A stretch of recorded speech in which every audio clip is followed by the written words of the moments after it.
अंबाजोगाई येथे या मनुवादी सरकारच्या निषेधात आपण सर्वांनी जेल भरो आंदोलन पुकारलेलं आहे। मित्रांनो, इथलचं पोलीस हे RSSच्या चड्डीवर नेवाल्याचं काम करत आहे। इथलचा मुख्यमंत्री हा बघ्याची भूमिका घेत आहे। इथलच्या संविधानाची विटंबना म्हणजे देशाच्या हृदयावर घाला घातलेला आहे मित्रांनो। आणि ते आंदोलन एका संविधानिक मार्गाने शांतपणे चालू असताना तिथं काही RSSची पिलावळ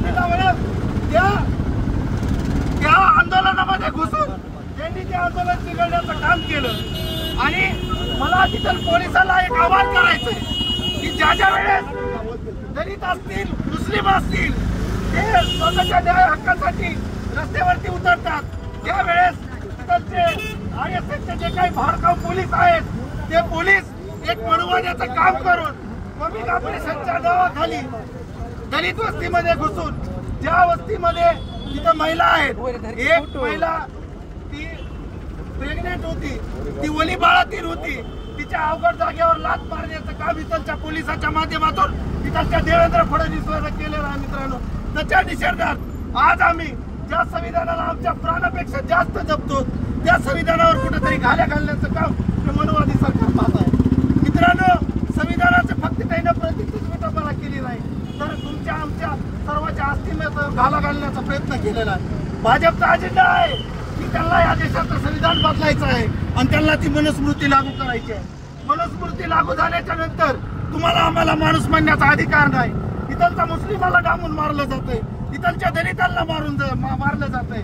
आणि जर एखादा सोमनाथ सूर्यवंशी सारखा एक उच्च शिक्षित वकील जर त्या पोलिसाच्या त्या घटनेचा जर निषेध करत असेल आणि त्यांचे व्हिडिओ करत असेल तर पोलीस कुठेतरी अडकतील आणि या सरकारचं भांडं उघडं होईल म्हणून सोमनाथ सूर्यवंशी मित्रांनो त्याला डांबून मारलं जातंय। आणि त्याच्या विरोधात आज 7-8 दिवस उलटून गेले, इथलचं कोण्या पोलिसावर आतापर्यंत निलंबनाची कारवाई नाही।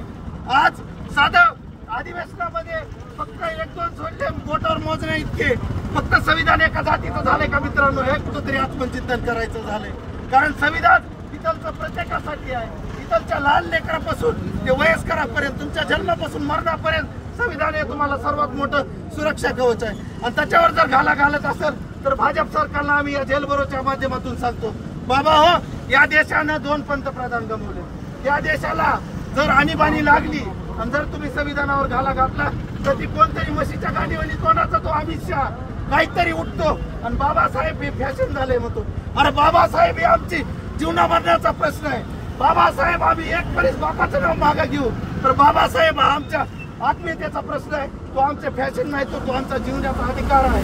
म्हणून अमित शहाला या माध्यमातून आमचं सांगणं आहे, बाबा गृहमंत्री असतील देशाचा, पण तुला ज्या संविधानानं ज्या बाबासाहेबांना त्या सभागृहामध्ये जाण्याचा मार्ग मोकळा केला, त्या बाबासाहेबांना जर तू तोंड केल्यावर जर टीका करत असतील तर तू याद राख। आणि भाजप सरकार नरेंद्र मोदीचं या ठिकाणी मी सर्वांचं स्वीकार करतो, एवढं बोलतो थांबतो। जय हिंद।